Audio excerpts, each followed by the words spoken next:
Hola, j'espère que vous allez bien, bienvenue sur ma chaîne YouTube et bienvenue dans cet épisode 2 des Vlogmas. Aujourd'hui, je vous retrouve pour vous présenter ma recette du chocolat chaud maison. Attention, pas le petit chocolat chaud en poudre que tu verses dans ta tasse, que tu mets au micro-ondes et que tu récupères une minute après. Là, on va faire la recette du chocolat chaud maison qui prend un petit peu plus de temps, mais qui est largement meilleure. Comme vous pouvez le voir, je suis encore bien malade. Je suis allée au médecin il y a quelques jours. J'ai une rhinopharyngite et combo bronchite. Pas grave, je me suis dit que le fait de me faire un petit chocolat chaud pouvait que me faire du bien et me coucouner un petit peu devant un petit film de Noël. Donc c'est parti, je ne parle pas plus longtemps, on commence de suite.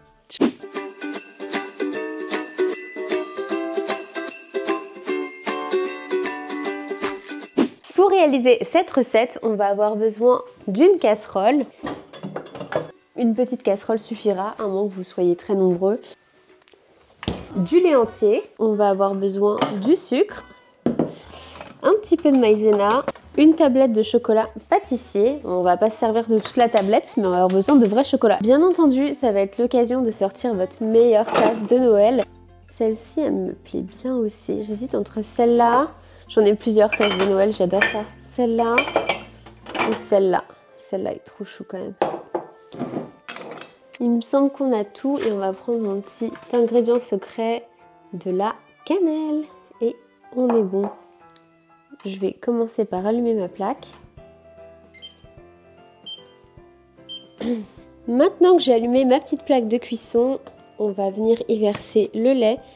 Vous mettez à feu doux, hein, bien entendu. Moi, là, pour cette recette-là, j'utilise du lait entier, mais d'habitude, je consomme du lait d'amande à la vanille. Pour le dosage, ce que j'aime bien faire, c'est que je prends ma tasse, je verse à peu près la quantité de lait que je veux boire et je vais le verser dans la casserole. Sans en mettre partout, c'est mieux. Si vous avez un tablier de Noël pour cette recette, c'est encore mieux. Moi, j'ai pas enfilé de tablier, mais j'ai mon petit torchon de Noël, version Disney en plus. Si vous regardez bien, c'est des petites têtes de Mickey en sucre d'orge. On va se munir d'une petite spatule. Une fois que mon lait est versé, je vais venir augmenter un peu parce que c'est pas assez fort. Je vais venir du coup mettre 2 rangées de chocolat pâtissier. Donc celui-ci que j'utilise, c'est du chocolat noir pâtissier. Vous avez différentes sortes de chocolat pâtissier. L'idéal, c'est de prendre un chocolat qui se fond bien. Je vais venir le couper en petits carrés. J'allais oublier de sortir la petite crème fouettée qu'on va venir mettre à la fin. Donc on va mélanger petit à petit. Bien entendu, si vous n'avez pas de chocolat pâtissier sous la main, vous pouvez prendre de la poudre de cacao. Ce sera juste un petit peu moins épais, un peu moins onctueux, donc un petit peu moins bon à mon sens. Mais après, c'est peut-être un peu moins écœurant aussi, donc après vous adaptez avec ce que vous avez et vos préférences, bien entendu.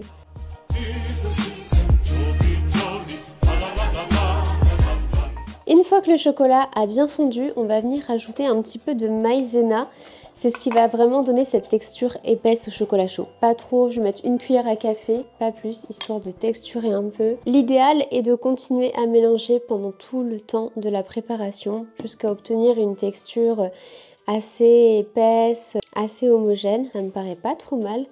Ensuite, le sucre, pareil, j'ai ajouté l'équivalent d'une cuillère à café. Hop là. N'est pas trop mal. Je mélange. J'en profite pour ranger ma cuisine au fur et à mesure. Ça commence à sentir tellement bon.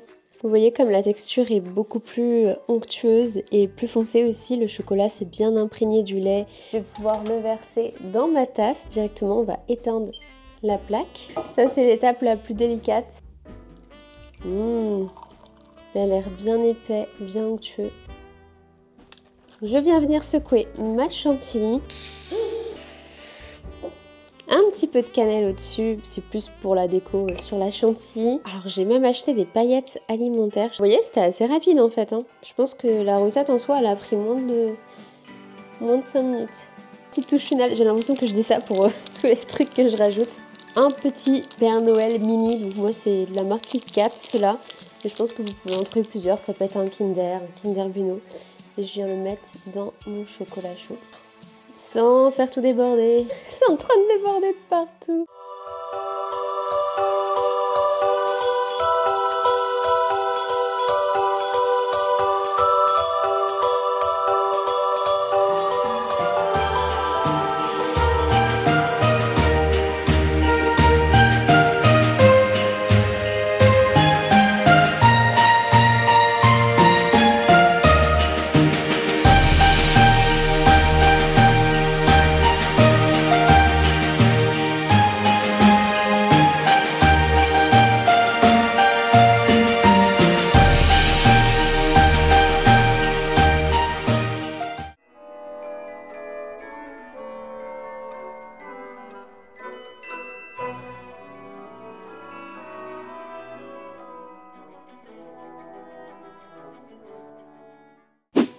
J'en ai absolument mis partout. Il me reste plus qu'à ranger la cuisine. Mais avant ça, je vais déguster ce petit chocolat chaud devant un petit film de Noël.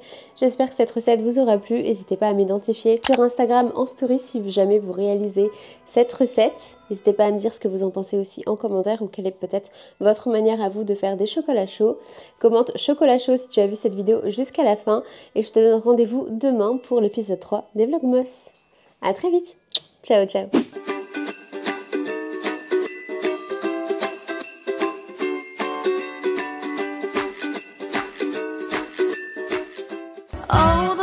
Outside is frightful, but the fire is so delightful.